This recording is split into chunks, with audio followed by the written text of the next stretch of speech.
High everyone, आज चाहिँ मेरो डेली भ्लगिङको चाहिँ 10 डेज हो होइन।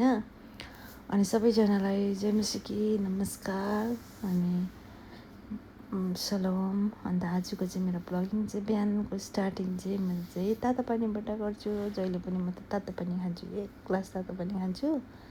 त्यहाँदेखि चाहिँ म त सुरुवात गर्छु। हजुरहरूले के खाएर सुरुवात गर्नुहुन्छ होला, तर फर्स्टै तपाईँले पानी नै पिउनुपर्छ ल, चिया पिउनु हुँदैन होइन। अनि आज चाहिँ मेरो चाहिँ सब्बात हो है। अनि अब इजरायलमा बस्नेहरूलाई त थाहा छ सब्बात भनेको के हो भनेर होइन। अनि सब्बातमा चाहिँ यहाँनिर चाहिँ अब सबै छुट्टी जाँदा पनि हुन्छ, तर मेरो चाहिँ छुट्टी चाहिँ छैन। अनि त्यहाँदेखि चाहिँ मेरो बोजूलाई खाना बनाइदिनु थियो। अनि बोजूको छोरी पनि म आउँछु भनेको थिएन। अन्त उसले चाहिँ मलाई भनेको थियो आज चाहिँ म 12 बजी नै आउँछु ल भनेको थियो। सधैँ चाहिँ अब कोही बेला आउँछु बेलुका, कोही बेला चाहिँ हामीलाई बोलाउँछ, तर आज चाहिँ ऊ आउँछु भनेको थियो। अन्त म चाहिँ हतार मोमो बनाइदिन्छु भने अब सबैभन्दा छिटो त्यही हो होइन। हिजो फिक्स भएको थिएन नि त ऊ आउँछ कि आउँदिनँ भनेर।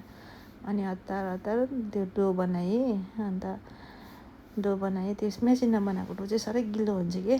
अन्त त्यहाँदेखि पानी बसाएँ। अन्त हतार मोमो बनाएँ, किनभने छोरीले भनेको थियो म आउँछु 1 बजी भनेको थियो। अन्त म त 11 बजीदेखि स्टार्ट गरेको। अनि छिटो बनाएँ मोमो। अनि मेरो मोमो पनि पाक्यो। हेर्नु मेरो मोमो जस्तो सुकै बनाएको होइन, डल्लो बनाउनु जस्तो आउँदैन है, तर खाँदा चाहिँ यस्तो मिठो भएको थियो कि। छोरीले यति मिठो भयो भने छोरीले चाहिँ कतिवटा 7 पिस खाइदिएको, छोरीले कहिले पनि नखाने। अनि त्यहाँदेखि चाहिँ होइन छोरीलाई र बोजूलाई चाहिँ मैले छोडिराखेर चाहिँ मेरो पालो चाहिँ 3 बजिसकेको थियो। अनि बोजूलाई म चाहिँ 5 साढे 4 बजी चाहिँ जिम बन्द हुन्छ नि त। अन्त भोलि पनि जिम बन्द हुन्छ। अनि म त आज जिम जानै पर्छ भनेर चाहिँ जिम निस्क्यो होइन। 3 बजेको थियो।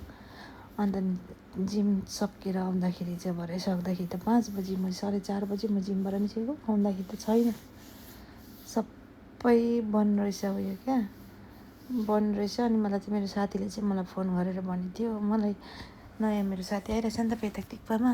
अन्त त्यसले चाहिँ मलाई फोन गरेर चाहिँ यसको बहिनीको लागि चाहिँ सेरुट चाहिँ कहाँबाट पाउँछ हौ, मलाई त्यहाँको लोकेसन पठाइदिएन भनेको थियो नि त।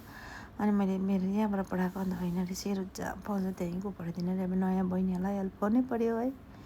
अनि त्यहाँदेखि चाहिँ म सेरुट पाउने जग्गामा जाँदैछु है। तपाईँहरूले पनि हेर्नु होला पेतक टिक्पामा कहाँ सेरुट पाउँछ भनेर होइन। अनि यो एउटा दोकान छ पेतक टिक्पामा, तपाईँहरू जतिजनाले यति दामी सामान पाउँछ कि यहाँनिर।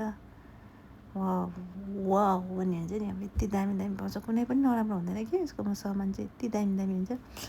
तर पैसा चाहिँ अलिकति महँगो पर्छ कि, अलिकति चाहिँ उयो चाहिँ महँगो पर्छ। अन्त तर दामी हुन्छ, क्वालिटी पनि एकदम राम्रो हुन्छ क्या यसको चाहिँ, एकदम दामी पाउँछ। अन्त यहाँ सेरुट त त्यहाँको सेरुटमा पुगेर मैले यो सेरुट त्यहाँ पाउँछ भनेर चाहिँ फोटोसोटो खिचेर पनि लोकेसन पठाएर पनि म चाहिँ फर्केको।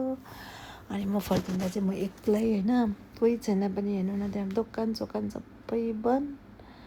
अनि म चाहिँ फर्केको, किनभने आज सब्बातमा चाहिँ यहाँनिर चाहिँ सबै बन्द हुन्छ। सब्बात भन्दा पनि फ्राइडे बेलुकादेखि चाहिँ भोलि स्याटरडे पनि बन्द हो।